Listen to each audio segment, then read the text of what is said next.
último tramo por hoy de la charla con José López Mas. Estábamos conversando con él a propósito de una charla que, bajo la consigna "y no pudieron salir", charla sobre el hallazgo del lugar de la matanza de Salsipuede, se llevó a cabo ayer, organizada por la Sociedad Urbana Villa Dolores, precisamente en Villa Dolores, Rosel Ríos, 1483.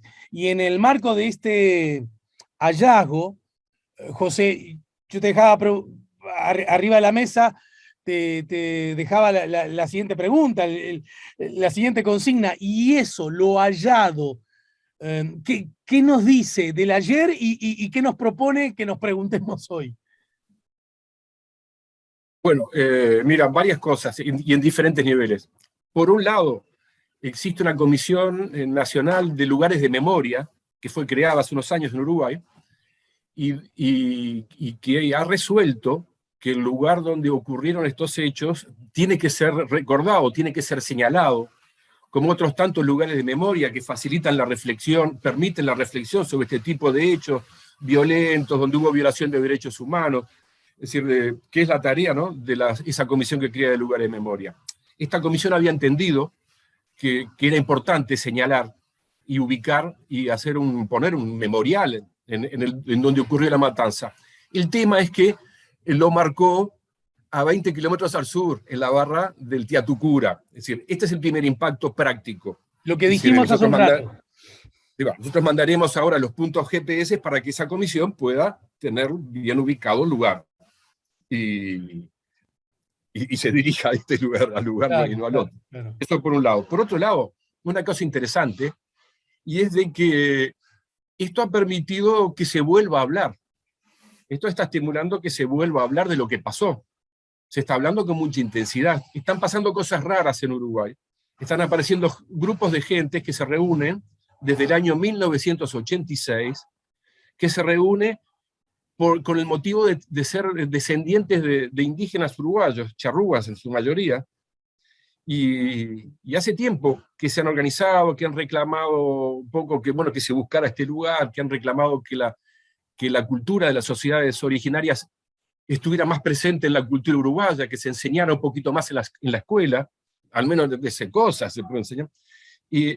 Pero también tenemos que reconocer que la historia no se hace una vez y para siempre. La historia no la hicieron hace 100 años, y dentro de 200 años va a ser la misma historia que se hizo hace 100 años. Es decir, cada generación tiene derecho a pensar de nuevo. Nosotros podemos pensar todos los días y cambiar de opinión. Entonces, este tema ha permitido también que se vuelva a hablar de Salsipuedes, que se vuelva a hablar de esa solución final que le dio el Estado uruguayo a las sociedades originarias. Si no te olvides que tenemos una gran producción literaria nuestra, como es Tabaré, es un pedido de disculpa, ¿no?, por haber extinguido esa raza indómita para que naciera el Uruguay. De alguna manera es un sentimiento de culpa esa producción literaria. Y el debate está grande, se está pasando a nivel mundial, sobre todo los países que fueron colonias, están reviendo su historia hoy día, porque consideran que tener independencia no quiere decir estar descolonizado. Tú puedes ser un país independiente y seguir pensando con las categorías mentales de quien te independizaste. Y eso se está reconociendo, están tirando estatuas de esclavistas que son próceres, está pasando algo en los países jóvenes que fueron colonias, y en ese contexto, la revisión de estos hechos sangrientos ocupa un lugar importante, porque el Estado uruguayo nunca pidió disculpa. Es decir, todos los países que hicieron este tipo de salvajadas terminaron pidiendo disculpas. Australia hace en el 2006, Chile bajo Bachelet. Es decir, la historia la tenemos que seguir haciendo todas las generaciones. Cada generación recibe una historia, piensa, hay cosas que le interesan, hay otras que no le interesa, encuentra de que se habla mucho de algo y se habla poco de otra cosa. Y esto también ha tenido hasta un impacto político, ¿no? Si yo me he visto enfrentado sin buscarlo con el ex senador Flores Silva, que me acusa de cosas por haber mencionado estos hechos, y ven en que se esté hablando de esto una movida política. Yo creo que no es una... Por supuesto que todo es político, y la revisión histórica es política, pero que haya inquietud de rever la historia uruguaya de estos hechos, es un hecho que es independiente de la dimensión política que tiene. La gente quiere saber qué pasó, quiere saber si realmente fueron engañados, llevados allí, cuántos fueron los muertos, qué fueron las cosas que pasaron, porque esto no se enseña en ningún lugar. Otros países sí lo enseñan, encuentran la manera de enseñarlo, y nosotros lo negábamos. Y me parece que estaría bueno que de todo este debate que se está armando ahora, porque también el Partido de Colorado se siente amenazado en su origen por este debate.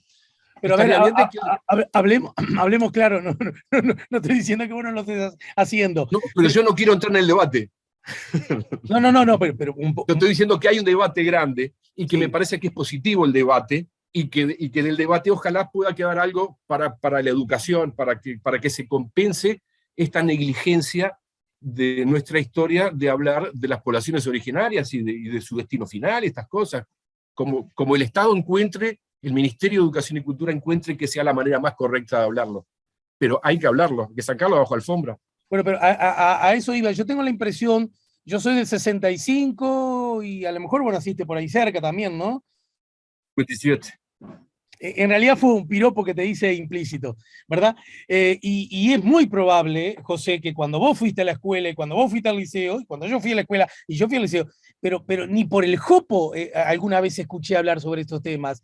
Tengo la idea que recién en la recuperación democrática, probablemente no sea casual, ese artículo en La Mañana, ¿verdad? Recuerdo alguna obra teatral, vos decías El Tabaré de Zorrilla, bueno, pero también digo, y después Tomás de Matos manda el Bernabé, quiero decir, hay como que el cuerpo se empieza a mover, se empieza a hacer preguntas. Si puede de Restucia, ¿no? Si puede de Restucia. Y yo más temprano, cuando hablaba del arte, me refería al teatro y a la literatura justamente en ese contexto, ¿verdad? El Si puede de Teatro 1, de Restucia, etc. En ese contexto, empezar a hacernos preguntas sobre asuntos sobre los cuales no es que dijéramos otra cosa, no decíamos nada, ¿verdad? El solo hecho que ahora en el radar aparezca algún tipo de avance desde esa perspectiva, la perspectiva histórica, la arqueológica, la de levantar piedra y ver qué hay debajo, es un notorio, o por lo menos un cierto tipo de avance. ¿Hasta ahí podríamos coincidir? Sí, absolutamente. El hecho de que se hable más, ¿no? Porque el silencio era estruendoso ya, ¿no? Claro. Para gente joven, ¿no? Claro. Y después hay otro asunto que está bien, que de pronto excede tu disciplina, pero no del todo, que tiene que ver, hay veces que uno tiene que asumir que los suyos hicieron algo que no estaba bien, pero que no estaba bien, ponele con los ojos de ahora, que en aquella época tenía, para huir del riesgo anacrónico, simplemente se trata de aceptarlo para, entre otras cosas, ya no como partido, ya no como república, ya no como nación, como humanidad, tratar de ser un poquito mejores y seguir recorriendo el proceso civilizatorio, ¿no? Exactamente, sí, porque aparte nos va a hacer bien, nos va a mostrar aspectos singulares nuestros. Me parece que hemos tenido mucha vergüenza. El indio ha sido discriminado siempre. No es, a ver, llevar una identidad indígena no era muy divertido en Uruguay. Es decir, cuando van desapareciendo estos pueblos. Nadie iba a decirle a tu hijo, presentate en sociedad como un indio, si al que hablaba guaraní le decían guarango, y a las indias le decían china, y a los indios peludos. Nunca fue una identidad que socialmente fuera aceptada, la de indígena. Por eso el rápido mestizaje, ¿no? En nuestra sociedad y la integración. Es decir, me parece que también podemos compensar eso como sociedad. Es decir, esa discriminación estructural que tuvimos con esta gente. Tenés otros compromisos y ya te libero, entre otras cosas porque los tengo presentes, lo que no significa que no volvamos a conversar más temprano que tarde, ¿verdad? En todo caso, para terminar, y a modo, si querés, de avance, vos dijiste, estamos en condiciones de que esto nos sirva para recuperar, y por ahí anoté, recuperar conocimiento. Y voy a hacer la pregunta bien grosera, pero ¿acaso de los pueblos originarios, de los charrúas, nosotros, la civilización europea, ¿no? ¿Tiene cosas que aprender? Yo creo que mucho, ¿no? Creo que mucho. Que pasa que Hay que creérselo primero, pero si uno solo se inspira en el prejuicio del desarrollo, no vas a encontrar nada interesante. Digo, hay que despojarse de los prejuicios y mirar, hay muchísimos dominios de los charrúas y de todas las sociedades originarias. Acá hay principios básicos de la medicina que Europa lo sacó de acá, de conocimientos de acá, y patentaron, y los remedios tienen patentes alemanas, pero eran digo, para hablar del manejo de plantas, por ejemplo, entre otras tantas cosas, pero esto, por eso justamente, no hay que tener el prejuicio de que no hay nada para aprender, hay mucho, y hay que proponérselo, digamos, y bueno, ¿qué podemos aprender? Y que se lo encarguen a alguien que haga un texto de escuela. Muchas cosas van a ser divertidas, hemos hecho cosas que están mal, cambiarle los nombres a las calles. Cuñapirú, es lindísimo que sepamos qué quiere decir Cuñapirú, y después le ponen el nombre de un político a las calles y le sacan los nombres indígenas. Así va pasando con la geografía, van desnudando la geografía de los nombres de los lugares indígenas y le van poniendo nombres de personas. Me parece que eso también es una pena porque los pueblos que no tienen tradiciones, Alejandro, se mueren de frío.